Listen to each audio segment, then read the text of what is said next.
record.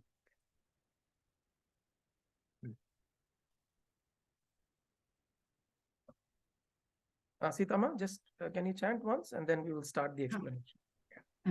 Dhanu paushpam maurvi madhukaramayi panchavishikhaha vasantas samanto malaya marudayo dhanarataha tathapyekat sarvam himagirisute kamapi kripam apangate labdhva Jagadidamanango Vijayate.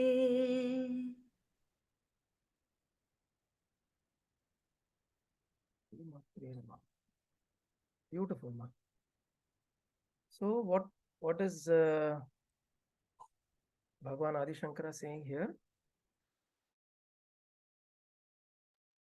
Dhanuf paushpam maurvi madhukaramayi panchavishikhaha santas samantaha malaya marudayo dhanarataha tathapyekas sarvam himagirisute kamapi kripam apangate labdhva jagadidam anango vijayate. So he is bringing Manmatha. In the last shloka also, verse also, we saw how he brought Manmatha. Manmatha, who's Kamadeva. The other name is Kamadeva.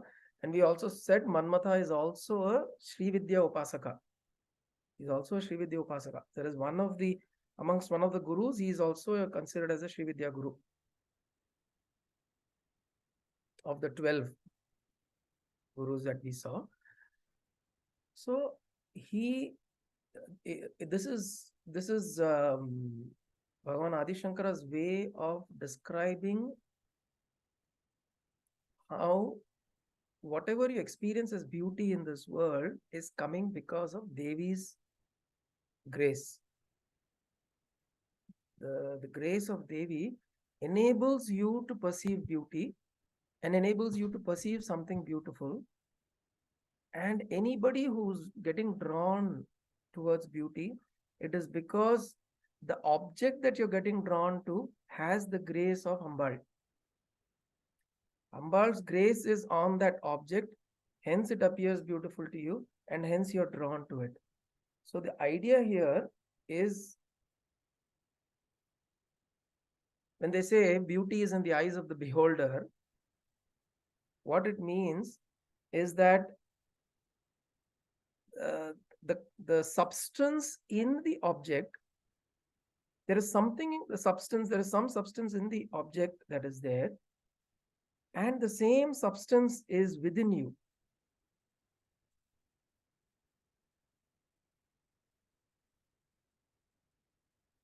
See, why is there a certain attraction towards certain things and not so much towards certain other things? And for some people, there is an attraction towards certain things, and some people, it's not the same, it's something else. Right? Attraction changes, what do you call as Sammohana Shakti. The Sammohana Shakti, that attraction, the Vashini Shakti is there towards some things, some objects, some people, some events. For some people, it is for some other people. But essentially, what is happening is when you are getting drawn to something, it means that same thing is there within you, which is why that likeness is there. Right? So, for example, just a very simple example. When somebody Navaratri, when you do Navaratri Gulu, some people set it up so beautifully, right? And so they are able to set it up so beautifully that whoever comes there, they're able to experience that beauty. I see this whole setup, the Golu, the Padi, the steps, the decoration, the idols that have been kept, the way it has been organized, all of that, the symmetricity of things, the way they're symmetrically done, everything is so tastefully done because it comes from a place within that person who's doing it, It comes from a place where their perception of beauty is such, right? It's because they are the creator of that thing. They are the ones who've created that beautiful setup. When somebody is walking in, when they resonate with that, when their sense of beauty resonates with what they see, then they also find it beautiful. Right? So then they will immediately appreciate, saying, "Oh, it's so beautiful." It is, all of that happens. They're able to experience beauty. Now, is it true with everybody? Does everybody feel that? In fact, a lot of times, this is a trouble back home. Oor lala, when women go for during Navaratri, they go to these houses and all. Sometimes the husbands accompany. they they don't find it so beautiful. They don't find anything there. A lot of times it happens. Women get so drawn to it, but men சும்மா போய் சுண்டல் சாப்பிட்டு பாட்டு பாட்டு வரதுக்கு இதெல்லாம் போய் ஒரு இது. இன்னும் சுண்டல் ஆர்வம் இருக்க தவிர ப்ளூல இருக்காது. So their focus will be on what is the tiffin for the evening today. But then the women, I'm just saying generally, I'm not saying that all men are like this, all women are like this. No, I'm generally saying just as a light humor. But when you go there, some people find you get drawn to that the beauty of that creation, that then you go and you sit there, and then you also talk to the person. How did you do this? How did you do that? You try to understand so that you can create it. But what is happening there is you've resonated with that. For you to find something beautiful, you must resonate. There must be something in you that must be at the same frequency as that thing that is out there. When this resonance happens, then you experience beauty, which means it is already in you. If that thing is not in you, that emotion or that sense is not in you, you will not be able to connect to that. Correct? So what Adi Shankara is saying is when somebody is finding something beautiful, then obviously Devi's grace is in that. And the way I read it is Devi's grace is in you also to be able to perceive that as beautiful. So for us to find something attractive, there must be some resonance inside. Some people just go and stand on the top of a hill and they find the whole. We went to Rishikesh, Haridwar, Gangotri, Yamunotri, Kedar, Badri. Nature, you see, it's so beautiful there. Just the vast mountains and the snow capped and all of that. There is something within us that resonates with what you perceive. And then we say, wow, it's so beautiful. So one, there is definitely grace of the Lord, grace of Devi or Ambal on that object, but the same grace is also operating, only then there is this resonance. So he is constantly bringing this idea, Adi Shankara is bringing this idea of beauty, because the whole work is Saundarya Lahari and it is about beauty. And when you're talking about beauty, love, in the baser form, which is in the more animal instinct, it is the same Kamadeva can invoke lust, can invoke devotion.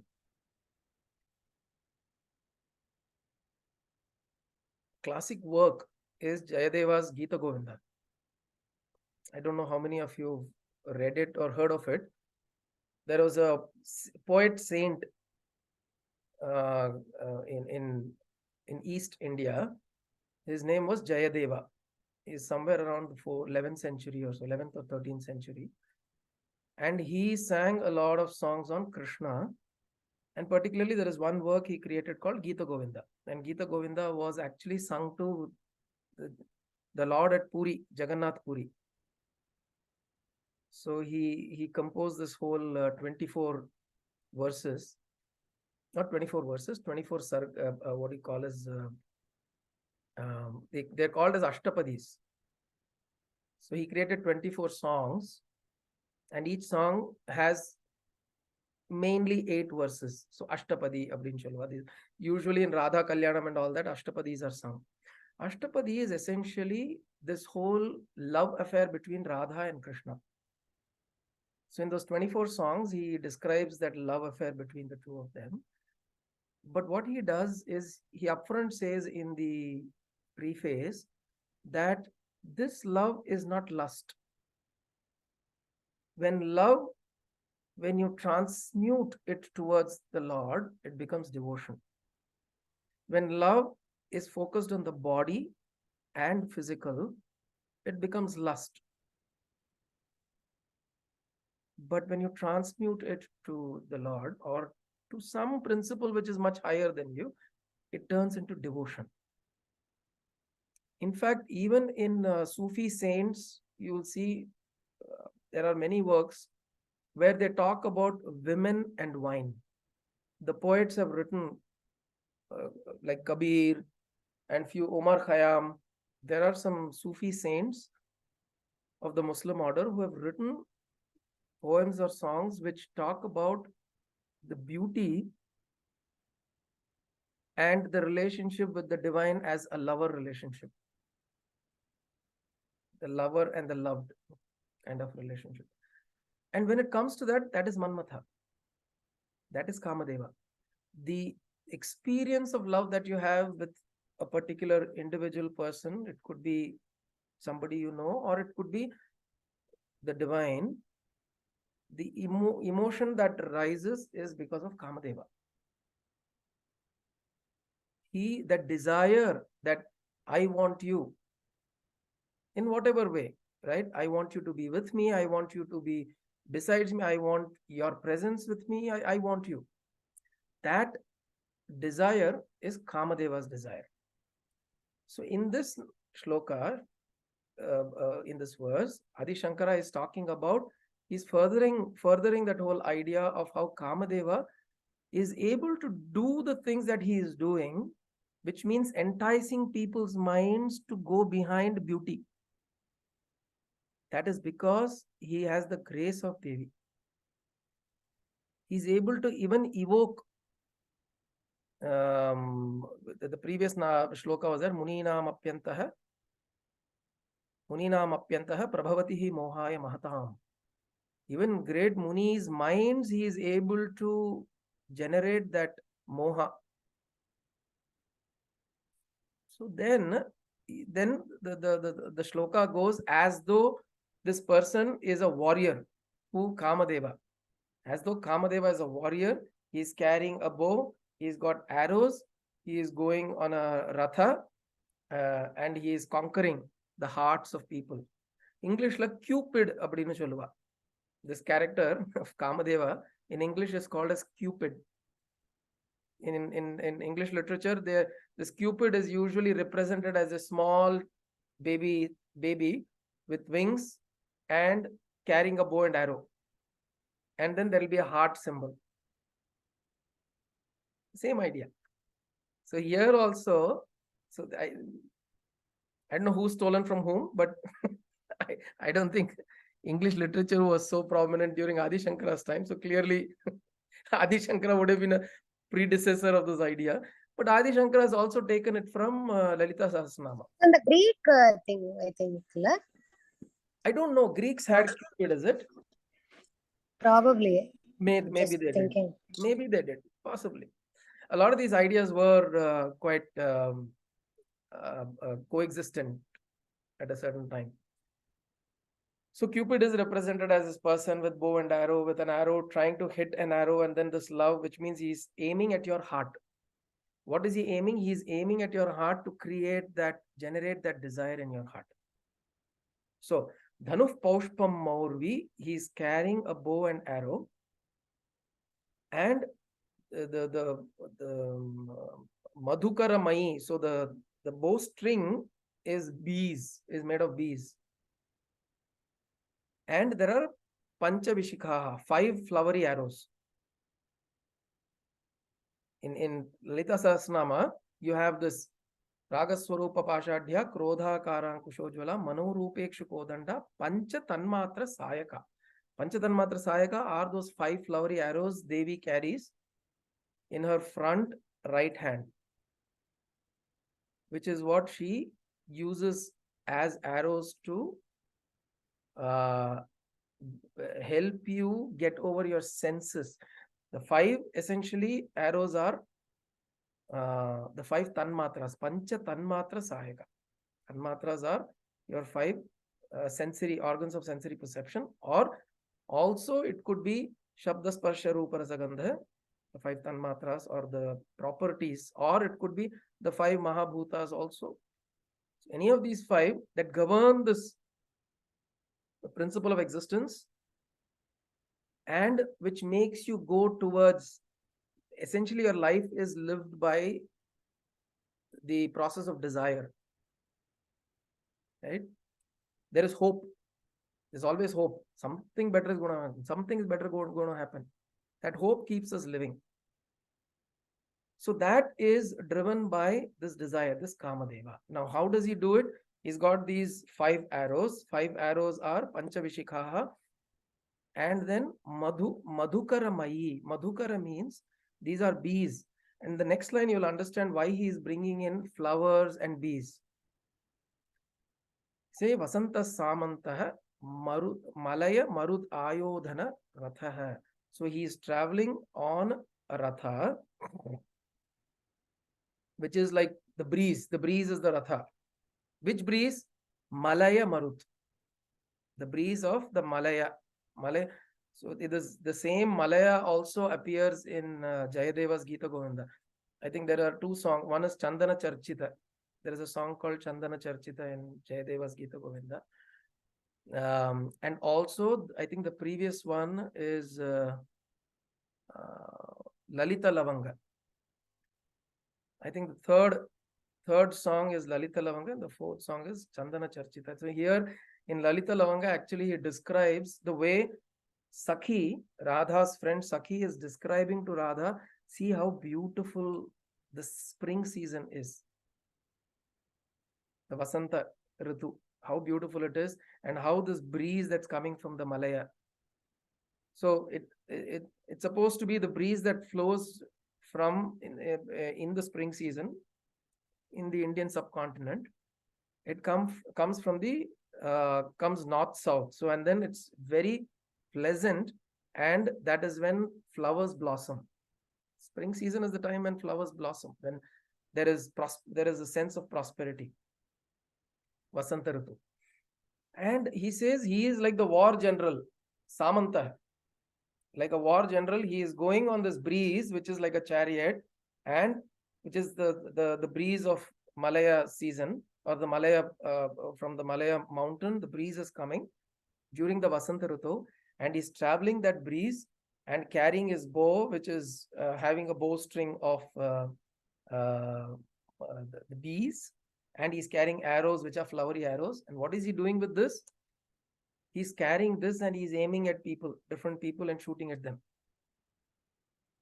Shooting at their hearts, because then love blossoms, which is why always spring season is always very synonymous with love, with romance and all of that in many poetry. Tathapeka sarvam himagiri sute kamapi kripam. This is, how does he do that? How does he do that? He does it, he's got some kripa from who? Kamapi, some kind of compassion or kripa he has got from Devi. Who's this Devi? Himagiri Sute, Himavan's daughter Parvati.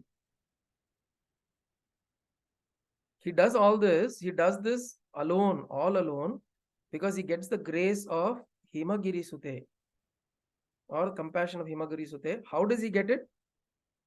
Apangate labdva, from the corner of the eye of Devi, labdva, having received Jagat Itam, in this whole world, he goes Anangaha Vijayate. Anangaha is also Manmatha.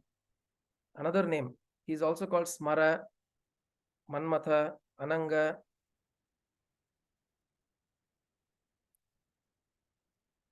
He goes and triumphs. He Vijayate. He goes and wins over the hearts of people. Everybody starts feeling love.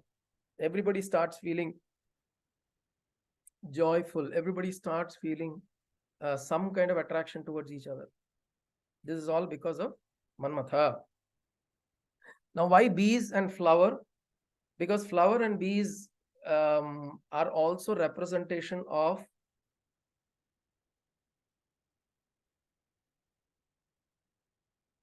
life,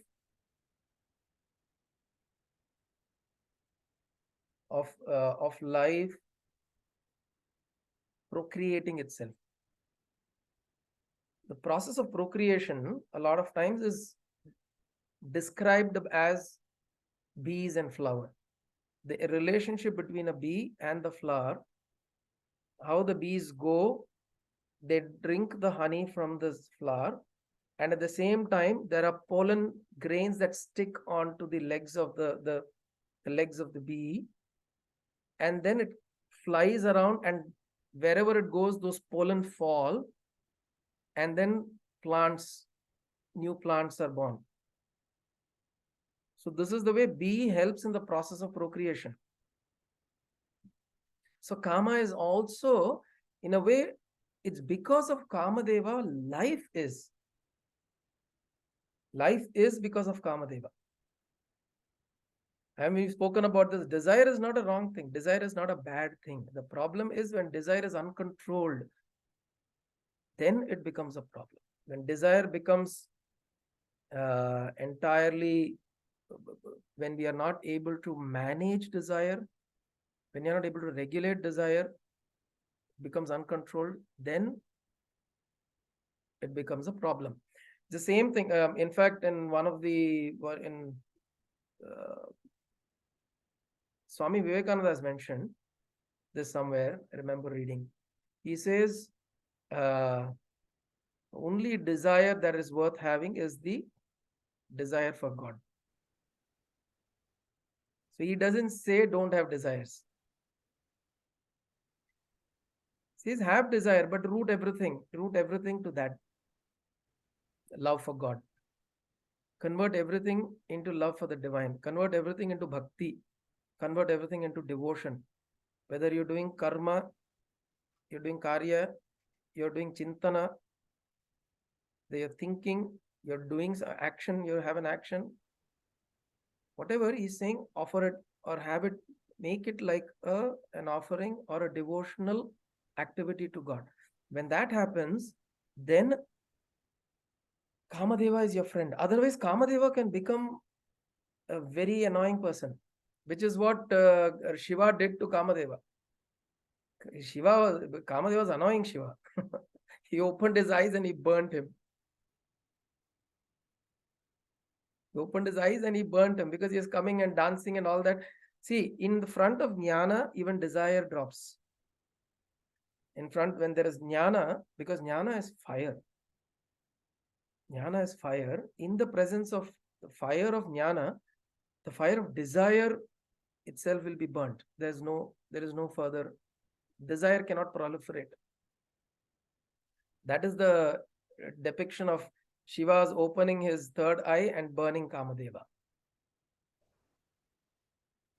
So desire is required to, if you use desire, and then of course, Rati comes and beseeches Parvati, and then Kamadeva is brought back to life. All of that happens in the story. Kamadeva is required. Why? After Shiva burns Kamadeva, life stops. Everything stops. Process of life has to go on.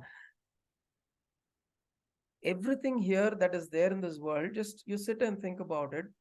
Everything is, how do you say, is pro-life, is for life.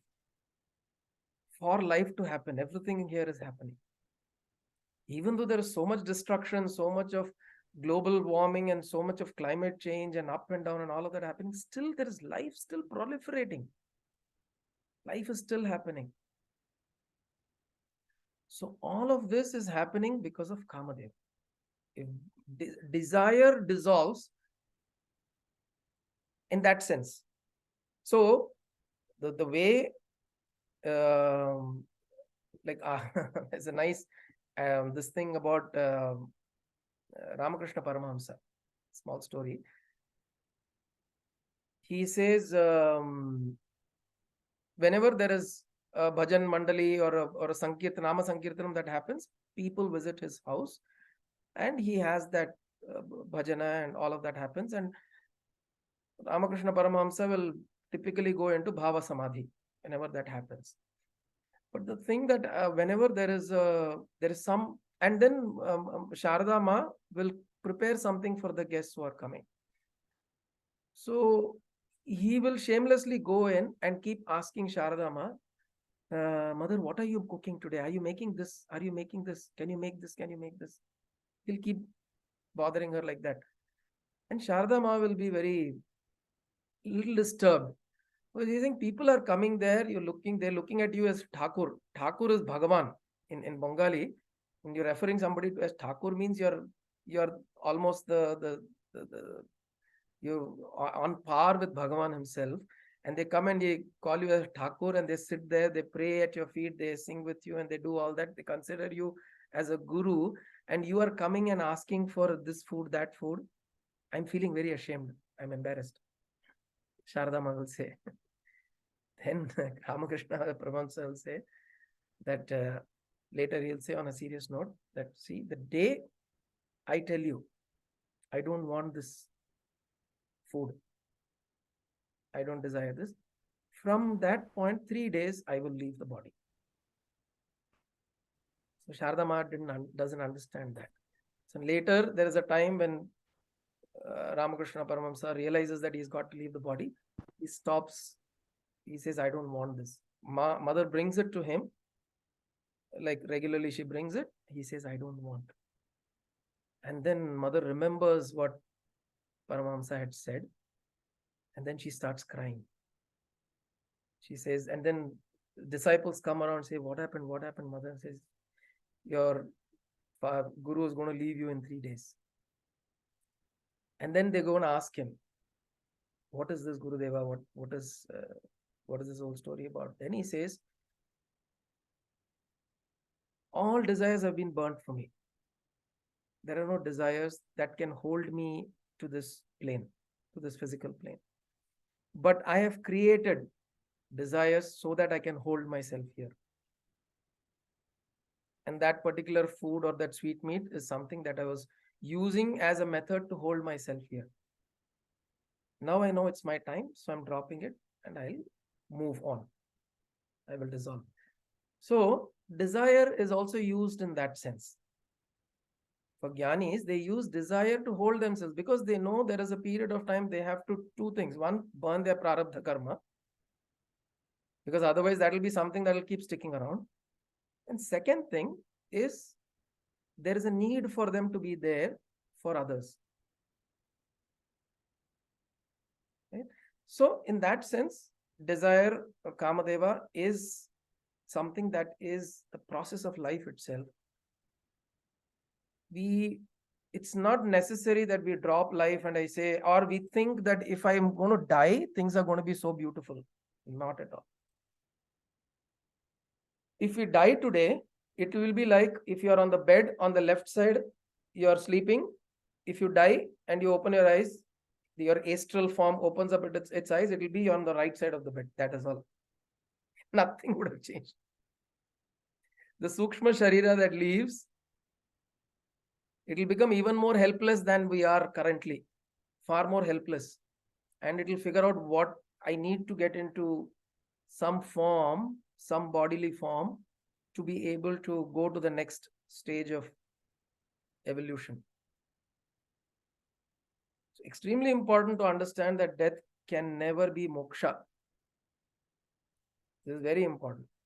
In whatever form of this thing we can take spiritual line, be it Vedanta, be it Sri Vidya, be it yoga, be it whatever. Death is not equal to moksha. your tendencies, your desires, your aspirations, your anger, frustration, everything remains with you and you carry it with you. There's really no dying in that sense. So everything is pro-life. Everything wants to live, wants to continue. So what we do, we use this life that is available to transcend life, to ride it. Right? So Kamadeva that way is also useful because he will evoke this devotion in our hearts to mother. So anything you see beautiful, if you can think of mother, Ashtami Chandra Vibhraja Dalikasthala Shobhita, Mukha Chandra Kalankabha, Mruganabhivisheshaka. So we see her, we see the moon, we think of Devi's forehead. We sing the Tatanka Yugali Bhuta Tapanodupa Mandala. We look at the sun and stars and the moon, we think of it as the earrings of Devi. Right? So if we start developing that way, imagine the amount of love and joy that will develop inside and everything will seem beautiful. Saundarya Lahari. That is the shloka here.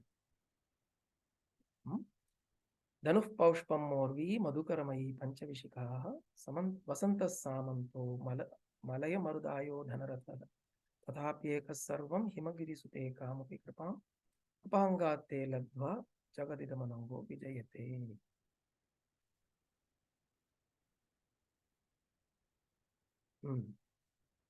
Okay. Next one. Maybe Sitama, you chant it once and then I'll explain because I think we are running short of time. Vanatkanchi nama karikalabha kumbhastananata parikshina madhye parinata sharachandraradvadana dhanudbanam pasham shrunimapi dadhana karatalaihi purastadastam naf puramati-turaho purushika. Manat Kanchidama Kari Kalabha Kumbhastananata Parikshina Madhye Parinata Sharachandra Vadana Dhanurbanan Pasham Srinimapi Dadhana Karatalehi Purastadastamnaha Puramatituraho Purushika. So here now Adi Shankara brings now to the physical description of Devi. He's bringing her to now. He's trying to show how Devi's form is. So he says that now in the previous nama, in the previous shloka or verse, we said we see everything as beautiful. Now he's saying how to visualize Devi, so that once you visualize Devi, you see her through and in and through everything, and then you experience Saundaryam in that way. So he says she who's got a girdle. Girdle is the waist belt. Money put on the waist belt. Udyanam chalvale. Udyanam. Konat Kanchi Dama. So this tingling sound is when she's wearing that and she's walking. It's like it when you see it, it appears as though it's the head of the elephant. So the head of the elephant you see is like that. So if you see the head of the elephant from the top, it will look like two breasts. Right? So he's giving that perspective. He's giving that she is got the of a young elephant. She's got breasts like the head of a young elephant, which is well formed and beautiful. Basically, he's describing her as a perfect figure, as a perfect figure of beauty. In fact, mathematically, there is a ratio called as the golden ratio. I don't know if you've heard of this. There's a golden ratio which you can. Sorry? Fibonacci series. Fibonacci series. Right. Ratio. There is a golden ratio. So which means there is a certain ratio in which the component parts of an object, if they are according to that ratio, human beings will find it beautiful. So they have tried to experiment this. You look at somebody's face, somebody's form, or a flower, or something. When something is generally symmetric, we find it beautiful. And it follows the golden ratio, you find it beautiful. You find it very beautiful. So he says that this form of Devi is so beautiful, it's well formed. Konat Kanchi Dama Karikalabha Kumbhastanmata Parikshina Madhye Parinata Sharat Chandra Vadana. So her Madhye, the middle part of her body, is so thin, so slender. In fact, in Saundarya, in Lalita Sahasranama, there is another mention of this. Valitraya. What is that? Somebody can recall?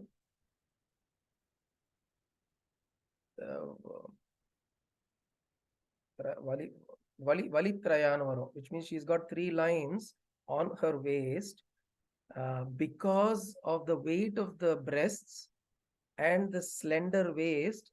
The waist has to bend a little bit, and there are 3 lines formed there. அப்படின்னு சொல்லி स्तनभारदळन् मध्ये पट्टबन्ध वलित्रया. Thank you, ma. स्तनभार Dalan madhya pattabandha valitraya. There are 3 lines that are formed in the madhya, in the center, or the torso. Why? That is because the weight of the breasts, if she is holding it straight, the waist may crack. So she has to bend it a little bit. அதனால அழகா இருக்கிற figure எல்லாம் பார்த்தாலும் கொஞ்சம் இப்படி வளைஞ்சு வரும். அம்பாளோட தேவியோட இந்த, if you see her anywhere standing, any image or any Shilpi who does it, he'll always do a little bit like that. So to show that she's bent a little bit to carry the way, that's the way Lalita Sahasranam describes her. And here also he's saying that she is the middle part is so lean that it almost you can't see it. Parikshina. Kshina means to disappear. Kshayate, kshina. So the waist can be hardly seen. Parinata Sharat Chandra Vadana. The face is as bright as a fully developed moon. Dhanurbanan Pasham Srinim api dadhana karatalaihi. So now she is also holding the bow and arrow and the noose and the goad. Same thing. Pashankusha krodhakarankushojvala. Ragaswarupa pashadhya krodhakarankushojvala. Manorupekshu kodanda panchatanmatra sayaka. So she is holding the dhanuhu, bana, pasha, ankusha. Dhanu, Bana, Pasha, Ankusha. These are 4 things that she is holding. With the hand, Dadhana, Karatalaihi. Let us think of her. Let us meditate upon this form. So Adi Shankara is giving a form for us to meditate. Purastad Astamnaha. For us, let her dwell in this form in front of us. Puramathitu Aho Purushika. O mother. Oh Purushika. Purushanoda Ardhabhangi. The Ardhangi is Purushika. The feminine of Purusha is Purushika. So she is calling out to her as this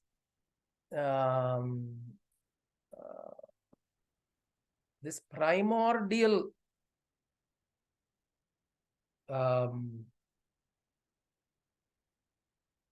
being.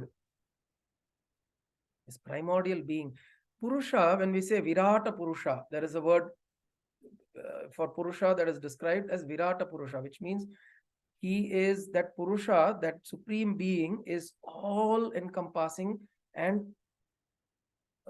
all over, everywhere. The word Pura means a city, a dwelling place. Purusha means that which is dwelling everywhere. That which dwells everywhere is Purusha. Purushaha. Sarvatra bhavati. Sarva Vyapi. He says Sarva Vyapi. Like the other word we saw the other day, Vishwam Anu Vishnu. So that which is dwelling in everything is Purusha. And she is Purushika. So the feminine, if you're looking at her as this great mother, she is the mother who is dwelling everywhere. Puramatituhu. Puramatituhu, which means, see, it's a nice use of word here. Pura is city, and she is Puramatitu, the one who has destroyed the 3 cities, which means there was a Asura by the name Pura. In fact, there's one of the other verses, there is a reference made to Pura. Which is that verse?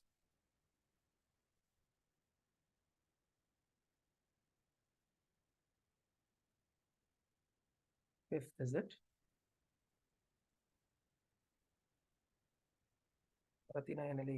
Pura Ripum Api, Pura Ripu. There is an Asura by the name Pura. Puranari Bhutva, Pura Ripum Api, Shobham Anayat. So the same the Asura, Pura, who was ruling the 3 worlds, he was destroyed by Shiva, and she is the Shakti of Shiva. So she is referred to with him. She is you're referring. See, it's beautiful here to show that Shiva Shaktya Yukto Yadi Bhavati Shakta Prabhavitum. So it is together Shiva Shaktya Aikya.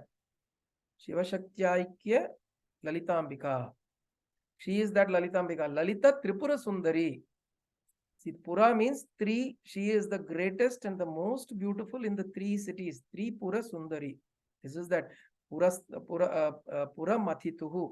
So, which means the one who has destroyed Pura, the Asura, Shiva, she is the Shakti of that, which means she is none other than Shiva himself in this grand form. So, which means that which you can perceive is Shakti, that which you cannot perceive is Shiva. The substratum is Shiva, that is Purusha. What you perceive, what you experience is Shakti. So in this whole world, which is why when we say, how do you perceive God in this world?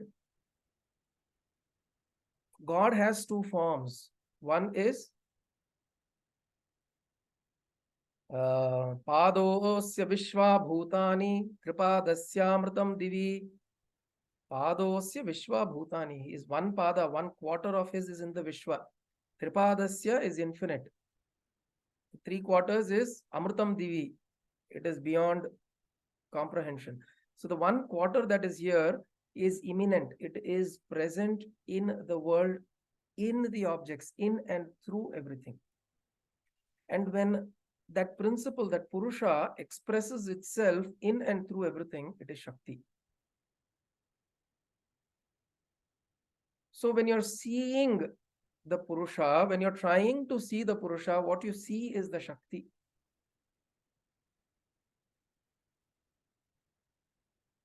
It's like when you're trying to see the clay, you're actually seeing the pot. If it's a clay pot,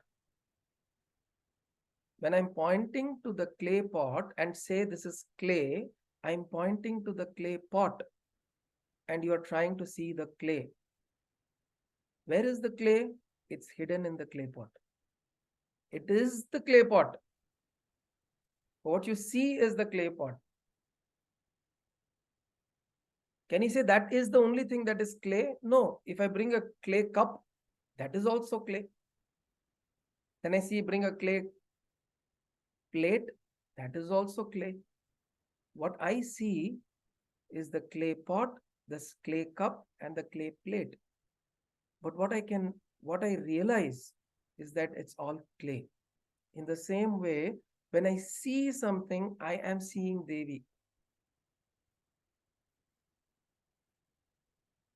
The Purusha is right behind it. It's not behind, it is with it. It's just that it's so varied, we are not able to see. For a goldsmith, you go to another example that they usually use. The goldsmith kata, if you take earring, you take bangle, you take nose ring, you take necklace. இது என் பாட்டி கொடுத்தது, இதனோட அம்மாவோட அத்தை கொடுத்தது, யார் வேணாலும் கொடுத்துரு. நான் இது வந்து சம்பாதிச்சு, I have earned and I have got this gold. Doesn't matter. When you take it to him, he will take like this. He will put it on a weighing scale. He will say, this is so much gold. எடுத்துன்னு போங்க. Because he sees only gold.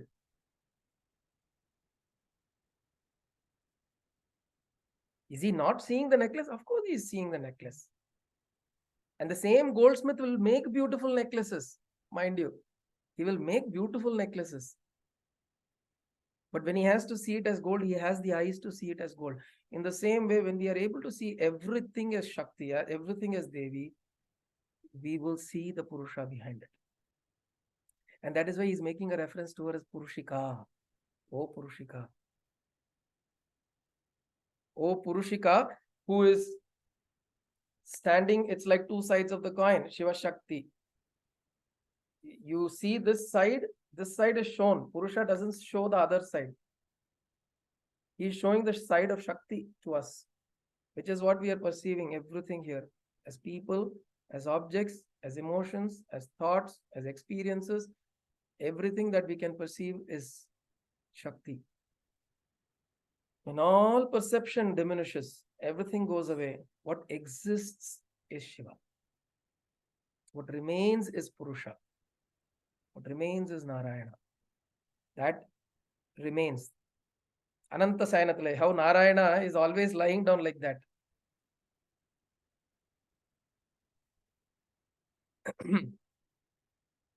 He is always in Sayana, which means he is always in the resting place, which means he is always is. It is Lakshmi or Parvati, or they are the ones who keep moving around. They keep doing something or the other.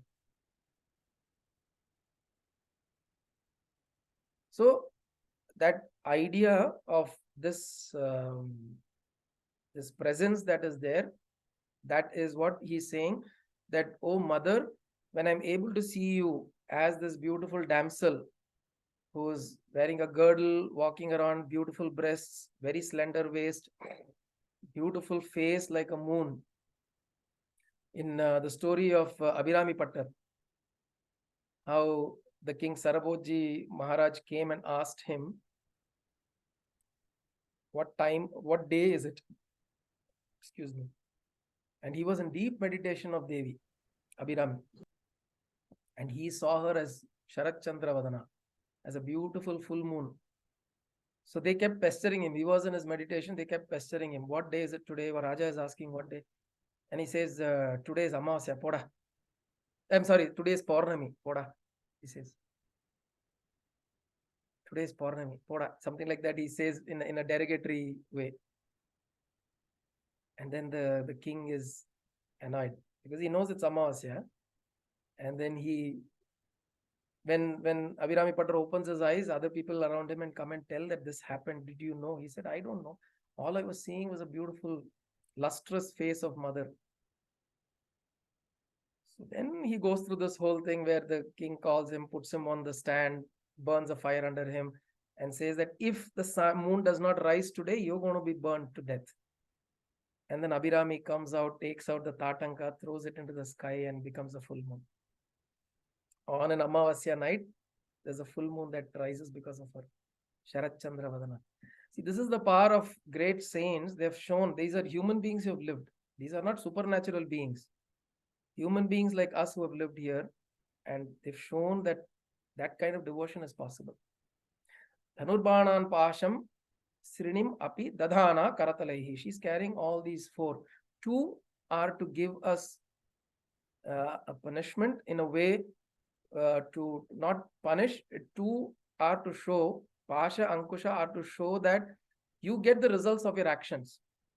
And in Devi's presence, it will be very quickly given. If you are running towards something, she will use the noose to pull you back. And if you are not moving, she will use the goad to hit you, because you have to evolve. நான் பாட்டுக்கு சும்மா இருக்கேனே அப்படின்னு சொல்லி she'll not let you be. She make sure that you evolve, because eventually she wants complete dissolution, complete absorption. So she will push you with the goad. And with the Manorupekshu Kodanda, with the Dhanuhu, she will squeeze in the form of the mind. She'll squeeze it out of you so that what you get out is bhakti rasa. She'll make you go crazy, so that all you do is, oh mother, I surrender to you. And then the Panchatanmata Sayaka, she help you by means of controlling your senses, controlling your sense organs, withdrawing your senses, like we saw in Bhagavad Gita yesterday. Kurmanganiva, you withdraw the senses. So with that, she does that. And then Purastadastam Naha, this is a prayer. Oh mother, in this form of a beautiful damsel, a beautiful lady with a beautiful face, and you walking gently like a swan or an elephant, and you are making a tinkling sound. So when you're coming, I can hear mother coming. I hear this sound, and I see you with these 4 arms holding on to these weapons for my benefit, my growth, my development, my spiritual understanding. May I be able to always perceive you in this form. Oh Purushika, oh great Mother Divine, may I be able to always meditate upon. This is actually like a dhyana shloka. This shloka is like a dhyana shloka. Parat kanchi dama karikalabha kumbhastananata parikshina madhye parinata sharat chandravadana dhanurbanan pasham srinimapi dadhana karatalaihi purastadastamnah puramathitu raho purushika. Aho, he's saying aho. Aho is a term usually used in most of the Vedantic literature. You see, you listen to Ribhu Gita. There is a Gita called Ribhu Gita. There is a Ashtavakra Gita. These are all other, there are many Gitas. Bhagavad Gita is not the only Gita. There are Uddhava Gita. So in several of these Gitas, the Guru teaches the science of self-realization to the Bhakta, to the devotee, to the disciple. When he realizes, the first sound that comes from his mouth is aha, aho. It's that kind of a, it's like how Arjuna sees the Vishwarupa Darshan. So that aho Purushika is out of this lady that I'm seeing now, I'm suddenly seeing her everywhere as Purushika, as this great grand being that is all existing, Sarvavyapi. So that is the 7th verse. Okay, we will pause here with that today. Om Kayena Vacha Manasendriyeva Buddhyatmana va Prakrite Subhavat Karomi Yatyat Sakalam Parasmai Narayanayati Samarpayami Sadashivayati Samarpayami Jagadambikayati Samarpayami Satgurunathayati Samarpayami Hari Om Tat Sat Gurubhyo Namah.